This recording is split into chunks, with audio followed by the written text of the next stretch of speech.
De los 12 cuentos peregrinos, voy a leerles María dos Prazeres.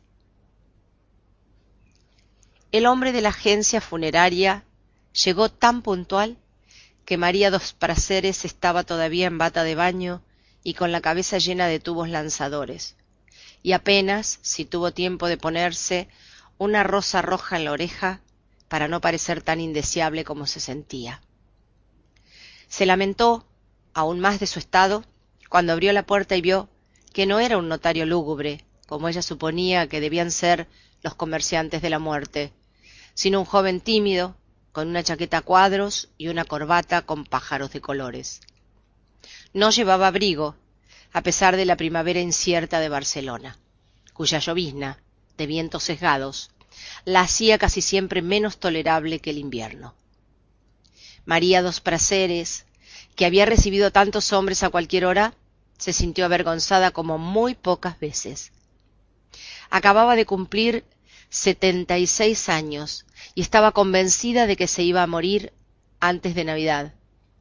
Y aún así estuvo a punto de cerrar la puerta y pedirle al vendedor de entierros que esperara un instante mientras se vestía para recibirlo de acuerdo con sus méritos. Pero luego pensó que se iba a helar en el rellano oscuro y lo hizo pasar adelante. «Perdóneme esta facha de murciélago», dijo, «pero llevo más de 50 años en Cataluña y es la primera vez que alguien llega a la hora anunciada». Hablaba un catalán perfecto con una pureza un poco arcaica, aunque todavía se le notaba la música de su portugués olvidado. A pesar de sus años y con sus bucles de alambre, seguía siendo una mulata esbelta y vivaz, de cabello duro y ojos amarillos y encarnizados. Y hacía ya mucho tiempo que había perdido la compasión por los hombres. El vendedor, deslumbrado aún por la claridad de la calle, no hizo ningún comentario, sino que se limpió la suela de los zapatos en la esterilla de yute y le besó la mano con una reverencia. «Eres un hombre como los de mis tiempos», dijo María dos Prazeres con una carcajada de granizo. «Siéntate». Aunque era nuevo en el oficio, él lo conocía bastante bien para no esperar aquella recepción festiva a las 8 de la mañana, y menos de una anciana sin misericordia que a primera vista le pareció una loca fugitiva de las Américas. Así que permaneció a un paso de la puerta sin saber qué decir, mientras María dos Prazeres descorría las gruesas cortinas de peluche de las ventanas. El tenue resplandor de abril iluminó apenas el ámbito meticuloso de la sala, que más bien parecía la vitrina de un anticuario. Eran cosas de uso cotidiano, ni una más ni una menos, y cada una parecía puesta en su espacio natural y con un gusto tan certero que habría sido difícil encontrar otra casa mejor servida, aun en una ciudad tan antigua y secreta como Barcelona. «Perdóneme», dijo, «me he equivocado de puerta». «Ojalá», dijo ella, «pero la muerte no se equivoca». El vendedor abrió sobre la mesa del comedor un gráfico con muchos pliegos, como una carta de marear en parcelas de colores diversos y numerosas cruces y cifras en cada color. María dos Prazeres comprendió que era el plano completo del inmenso panteón de Montjuïc, y se acordó con un horror muy antiguo del cementerio de Manaos bajo los aguaceros de octubre, donde chapaleaban los tapires entre túmulos sin nombres y mausoleos de aventureros con vitrales florentinos. Una mañana, siendo muy niña, el Amazonas desbordado amaneció convertido en una ciénaga nauseabunda y ella había visto los ataúdes rotos, flotando en el patio de su casa, con pedazos de trapo y cabellos de muertos en las grietas. Aquel recuerdo era la causa de que hubiera elegido el cerro de Montjuïc para descansar en paz y no el pequeño cementerio de San Gervasio tan cercano y familiar. «Quiero un lugar donde nunca lleguen las aguas», dijo. «Pues aquí es», dijo el vendedor, indicando el sitio en el mapa con un puntero extensible que llevaba en el bolsillo como una estilográfica de acero. «No hay mar que suba tanto». Ella se orientó en el tablero de colores, hasta encontrar la entrada principal, donde estaban las 3 tumbas contiguas, idénticas y sin nombres, donde yacían Buenaventura Durruti y otros 2 dirigentes anarquistas muertos en la guerra civil. Todas las noches alguien escribía los nombres sobre las lápidas en blanco. Los escribían con lápiz, con pintura, con carbón, con creyón de cejas o esmalte de uñas, con todas sus letras y en el orden correcto. Y todas las mañanas los celadores los borraban para que nadie supiera quién era quién bajo los mármoles mudos. María dos Prazeres había asistido al entierro de Durruti, el más triste y tumultuoso de cuantos hubo jamás en Barcelona, y quería reposar cerca de su tumba. Pero no había ninguna disponible en el vasto panteón superpoblado, de modo que se resignó a lo posible. Con la condición, dijo, de que no me vayan a meter en una de esas gavetas de 5 años donde una queda como en el correo. Luego, recordando de pronto el requisito esencial, concluyó: y sobre todo, que me entierren acostada. En efecto, como réplica a la ruidosa promoción de tumbas vendidas con cuotas anticipadas, circulaba el rumor de que se estaban haciendo enterramientos verticales para economizar espacio. El vendedor explicó, con la precisión de un discurso aprendido de memoria y muchas veces repetido, que esa versión era un infundio perverso de las empresas funerarias tradicionales para desacreditar la novedosa promoción de las tumbas a plazos. Mientras lo explicaba, llamaron a la puerta con 3 golpecitos discretos, y él hizo una pausa incierta, pero María dos Prazeres le indicó que siguiera. «No se preocupe», dijo en voz muy baja, «es el Noy». El vendedor retomó el hilo y María dos Prazeres quedó satisfecha con la explicación. Sin embargo, antes de abrir la puerta, quiso hacer una síntesis final de un pensamiento que había madurado en su corazón durante muchos años, y hasta en sus pormenores más íntimos, desde la legendaria creciente de Manaos. «Lo que quiero decir», dijo, «es que busco un lugar donde esté acostada bajo la tierra, sin riesgos de inundaciones y, si es posible, a la sombra de los árboles en verano, y donde no me vayan a sacar después de cierto tiempo para tirarme en la basura». Abrió la puerta de la calle y entró un perrito de aguas, empapado por la llovizna, y con un talante de perdulario que no tenía nada que ver con el resto de la casa. Regresaba del paseo matinal por el vecindario y, al entrar, padeció un arrebato de alborozo. Saltó sobre la mesa ladrando sin sentido y estuvo a punto de estropear el plano del cementerio con las patas sucias de barro. Una sola mirada de la dueña bastó para moderar sus ímpetus. «¡Noy!», le dijo sin gritar, «¡Váyase de allí!». El animal se encogió, la miró asustado, y un par de lágrimas nítidas resbalaron por su hocico. Entonces María dos Prazeres volvió a ocuparse del vendedor y lo encontró perplejo. «¡Collons!», exclamó él, «¿ha llorado?». «Es que está alborotado por encontrar a alguien aquí, a esta hora», lo disculpó María dos Prazeres en voz baja. «En general, entra en la casa con más cuidado que los hombres, salvo tú, como ya he visto». «Pero ha llorado, coño», repitió el vendedor, y enseguida cayó en la cuenta de su incorrección y se excusó ruborizado. «Usted perdone, pero es que esto no ha sido visto ni en el cine». «Todos los perros pueden hacerlo si los enseñan», dijo ella. «Lo que pasa es que los dueños se pasan la vida educándolos con hábitos que los hacen sufrir, como comer en platos o hacer sus porquerías a sus horas y en el mismo sitio. Y en cambio, no les enseñan las cosas naturales que les gustan, como reír y llorar». ¿Por dónde íbamos? Faltaba muy poco.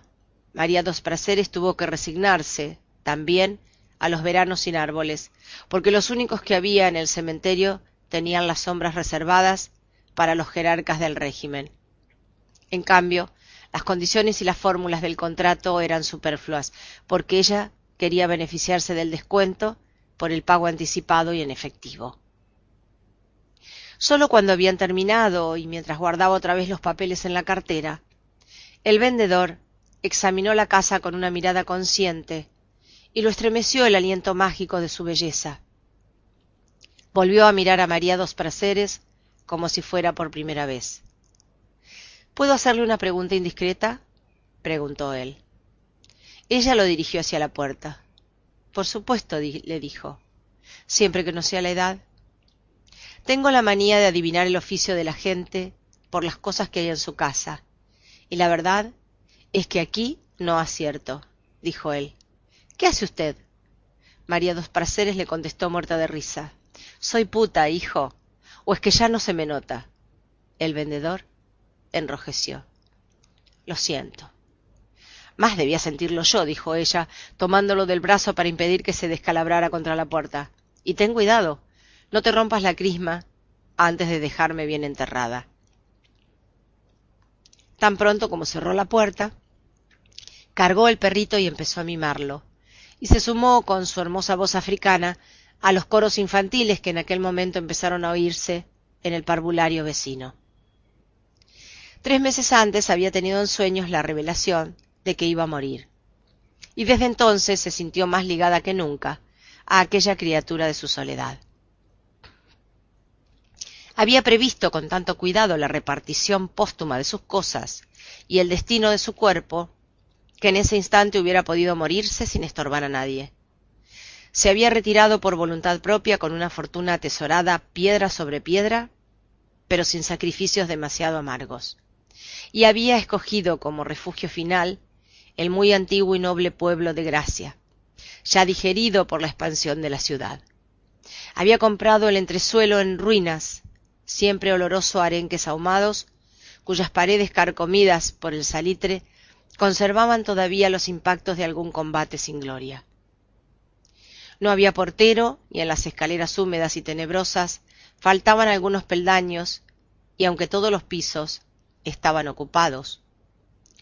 María dos Prazeres hizo renovar el baño y la cocina, forró las paredes con colgaduras de colores alegres y puso vidrios biselados y cortinas de terciopelo en las ventanas. Por último, llevó los muebles primorosos, las cosas de servicio y decoración y los arcenes de sedas y brocatos que los fascistas robaban de las residencias abandonadas por los republicanos en la estampida de la derrota, y que ella había ido comprando poco a poco durante muchos años a precios de ocasión y en remates secretos. El único vínculo que le quedó con el pasado fue su amistad con el conde de Cardona, que siguió visitándola el último viernes de cada mes para cenar con ella y hacer un lánguido amor de sobremesa. Pero aún aquella amistad de la juventud se mantuvo en reserva, pues el conde dejaba el automóvil, con sus insignias heráldicas, a una distancia más que prudente, y se llegaba hasta su entresuelo caminando por la sombra, tanto por proteger la honra de ella como la suya propia. María dos Prazeres no conocía a nadie en el edificio, salvo en la puerta de enfrente, donde vivía desde hacía poco una pareja muy joven, con una niña de 9 años. Le parecía increíble, pero era cierto, que nunca se hubiera cruzado con nadie más en las escaleras. Sin embargo, la repartición de su herencia le demostró que estaba más implantada de lo que ella misma suponía en aquella comunidad de catalanes crudos, cuya honra nacional se fundaba en el pudor. Hasta las baratijas más insignificantes las había repartido entre la gente que estaba más cerca de su corazón, que era la que estaba más cerca de su casa. Al final no se sentía muy convencida de haber sido justa, pero en cambio estaba segura de no haberse olvidado de nadie que no lo mereciera. Fue un acto preparado con tanto rigor que el notario de la calle del Árbol, que se preciaba de haberlo visto todo, no podía darle crédito a sus ojos cuando la vio dictando de memoria a sus amanuenses la lista minuciosa de sus bienes, con el nombre preciso de cada cosa en catalán medieval y la lista completa de los herederos con sus oficios y direcciones y el lugar que ocupaban en su corazón.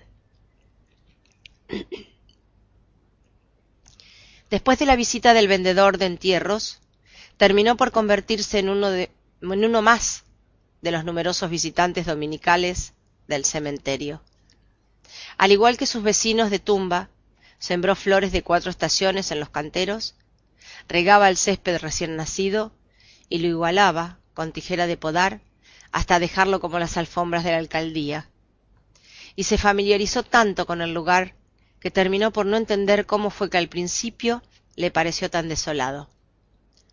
En su primera visita el corazón le había dado un vuelco cuando vio junto al portal las 3 tumbas sin nombres, pero no se detuvo siquiera a mirarlas porque a pocos pasos de ella estaba el vigilante insomne.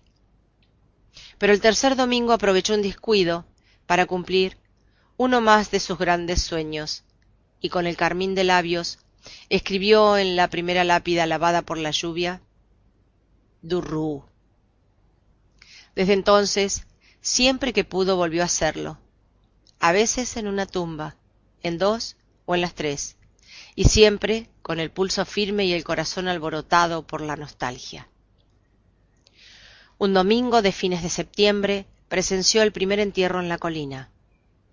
3 semanas después, una tarde de vientos helados, enterraron a una joven recién casada en la tumba vecina de la suya. A fin de año, 7 parcelas estaban ocupadas, pero el invierno efímero pasó sin alterarla. No sentía malestar alguno y a medida que aumentaba el calor y entraba el ruido torrencial de la vida por las ventanas abiertas, se encontraba con más ánimos para sobrevivir a los enigmas de sus sueños. El conde de Cardona, que pasaba en la montaña los meses de más calor, la encontró, a su regreso, más atractiva aún que en su sorprendente juventud de los 50 años. Al cabo de muchas tentativas frustradas, María dos Prazeres consiguió que Noy distinguiera su tumba en la extensa colina de tumbas iguales. Luego se empeñó en enseñarlo a llorar sobre la sepultura vacía para que siguiera haciéndolo por costumbre después de su muerte. Lo llevó varias veces a pie, desde su casa hasta el cementerio, indicándole puntos de referencia para que memorizara la ruta del autobús de las Ramblas, hasta que lo sintió bastante diestro para mandarlo solo.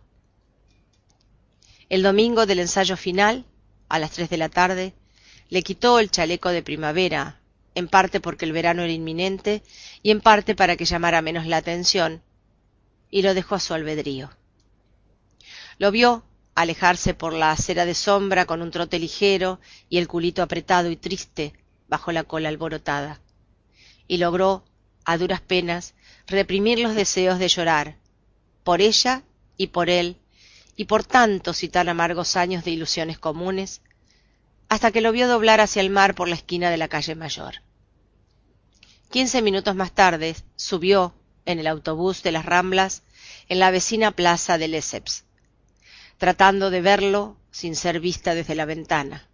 Y en efecto, lo vio entre las parvadas de niños dominicales, lejano y serio, esperando el cambio del semáforo de peatones del Paseo de Gracia.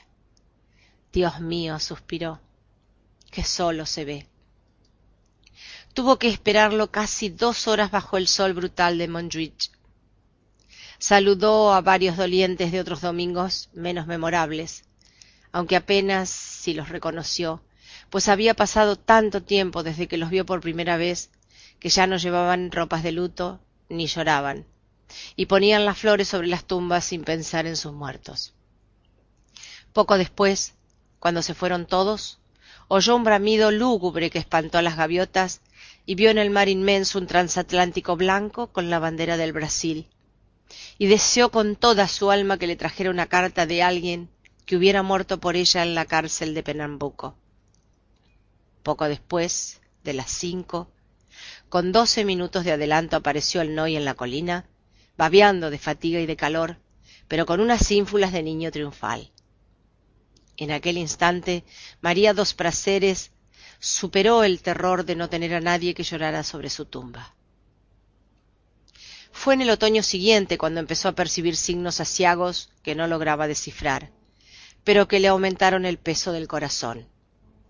Volvió a tomar el café bajo las acacias doradas de la Plaza del Reloj, con el abrigo de cuello de colas de zorros y el sombrero con adorno de flores artificiales que de tanto ser antiguo había vuelto a ponerse de moda.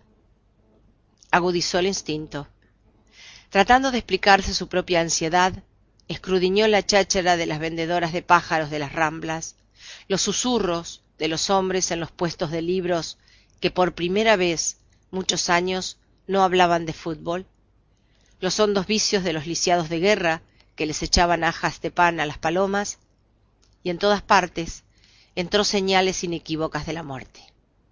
En Navidad se encendieron las luces de colores entre las acacias y salían músicas y voces de júbilo por los balcones, y una muchedumbre de turistas ajenos a nuestro destino invadieron los cafés al aire libre. Pero dentro de la fiesta se sentía la misma tensión reprimida que precedió a los tiempos en que los anarquistas se hicieron dueños de la calle. María dos Prazeres, que había vivido aquella época de grandes pasiones, no conseguía dominar la inquietud, y por primera vez fue despertada en mitad del sueño por zarpazos de pavor.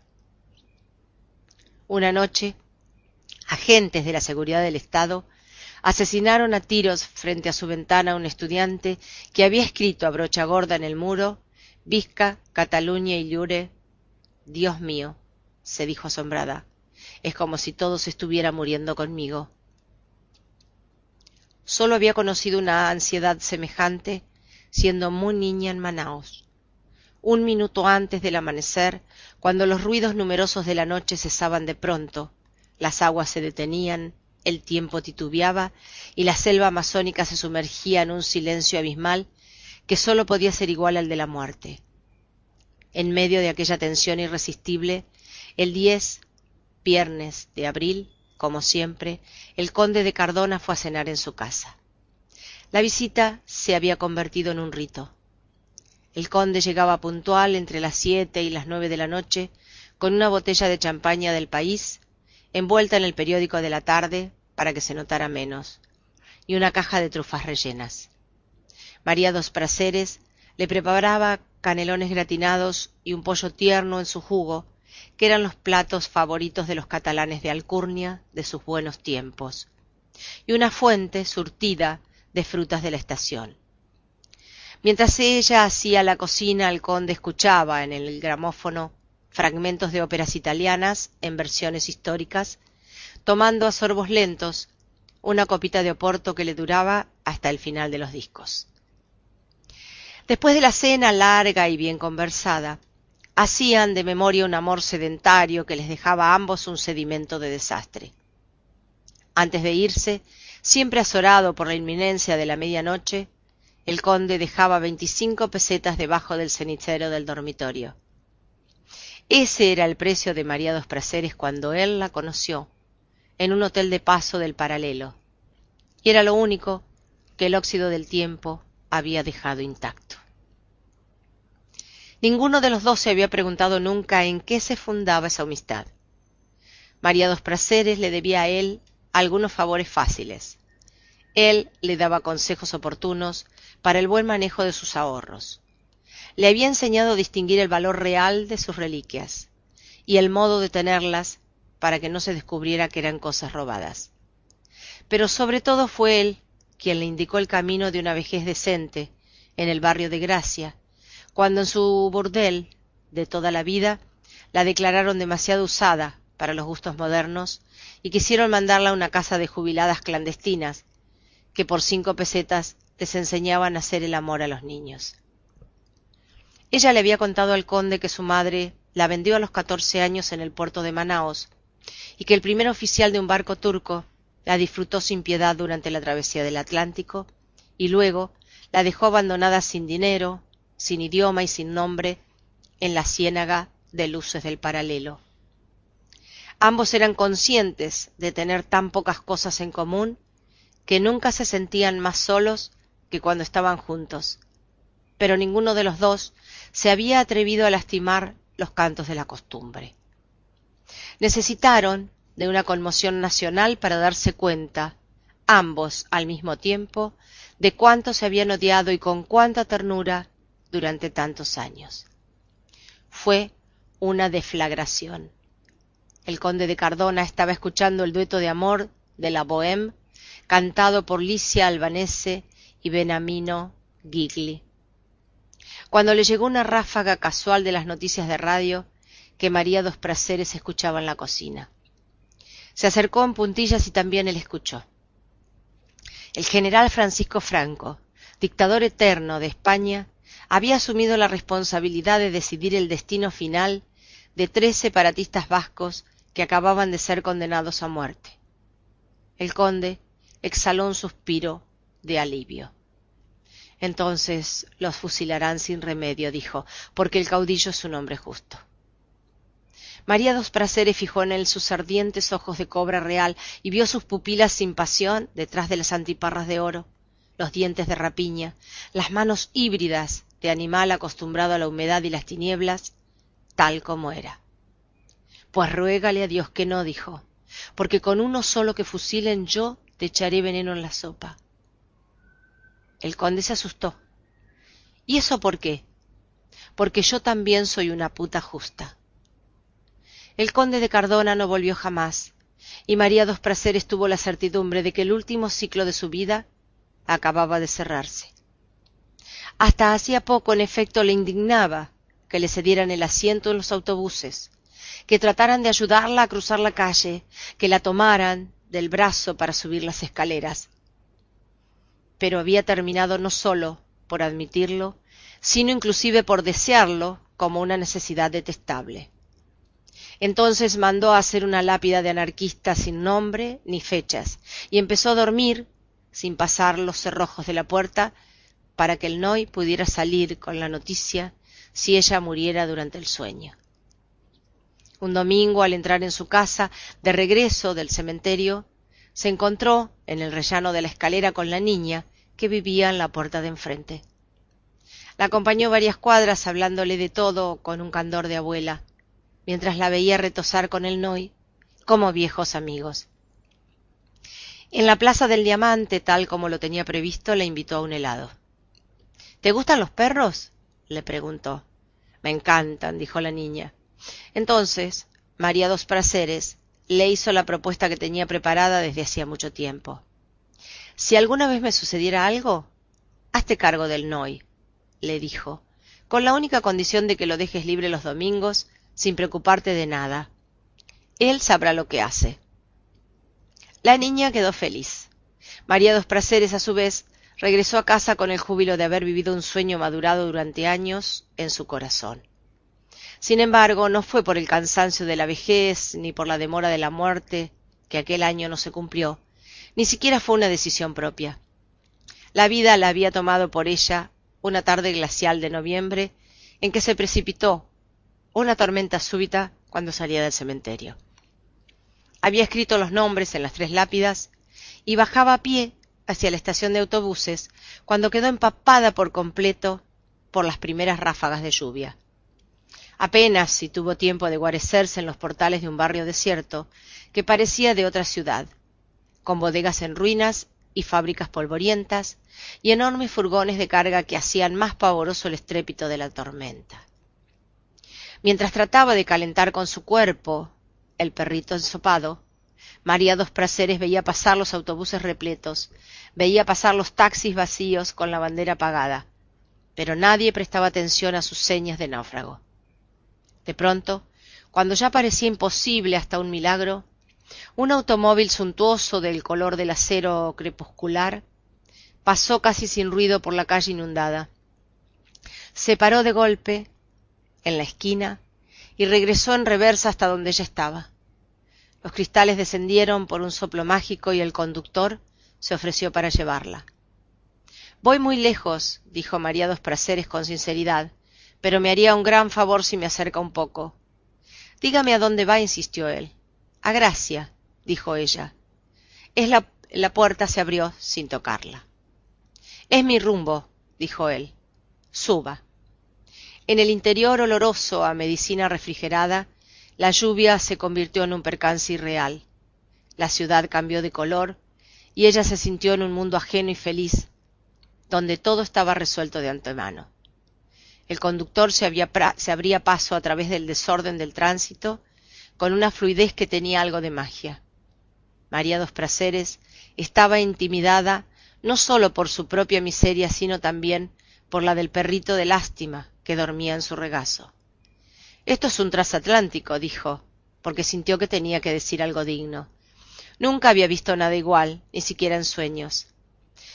«En realidad lo único malo que tiene es que no es mío», dijo él, en un catalán difícil, y después de una pausa agregó en castellano: «El sueldo de toda la vida no me alcanzaría para comprarlo».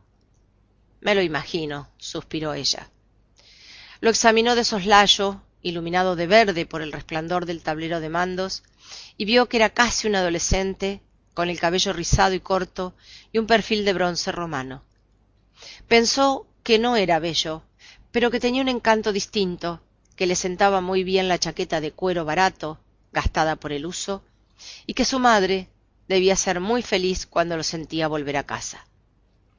Solo por sus manos de labriego se podía creer que de veras no era el dueño del automóvil.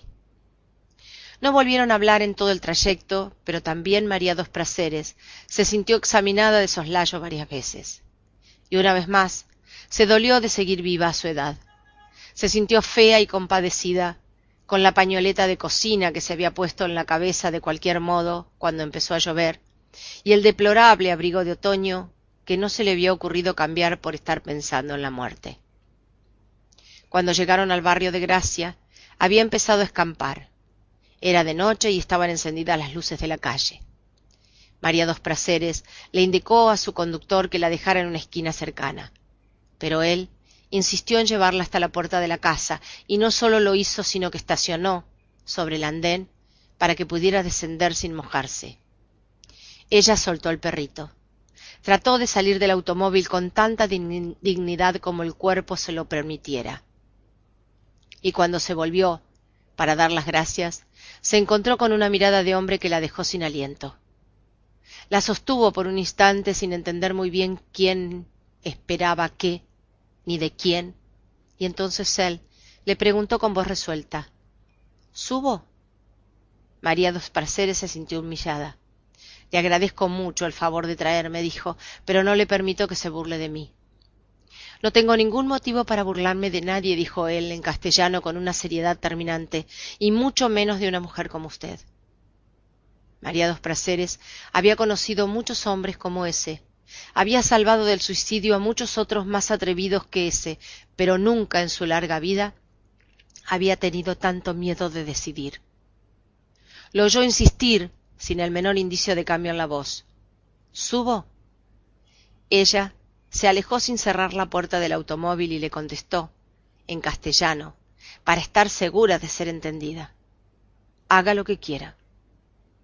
Entró en el zaguán, apenas iluminado por el resplandor oblicuo de la calle, y empezó a subir el primer tramo de la escalera con las rodillas trémulas, sofocada por un pavor que sólo hubiera creído posible en el momento de morir. Cuando se detuvo frente a la puerta del entresuelo, temblando de ansiedad por encontrar las llaves en el bolsillo, oyó los 2 portazos sucesivos del automóvil en la calle. Noy, que se le había adelantado, trató de ladrar. «Cállate», le ordenó, con un susurro agónico. Casi enseguida sintió los primeros pasos en los peldaños sueltos de la escalera y temió que se le fuera a reventar el corazón.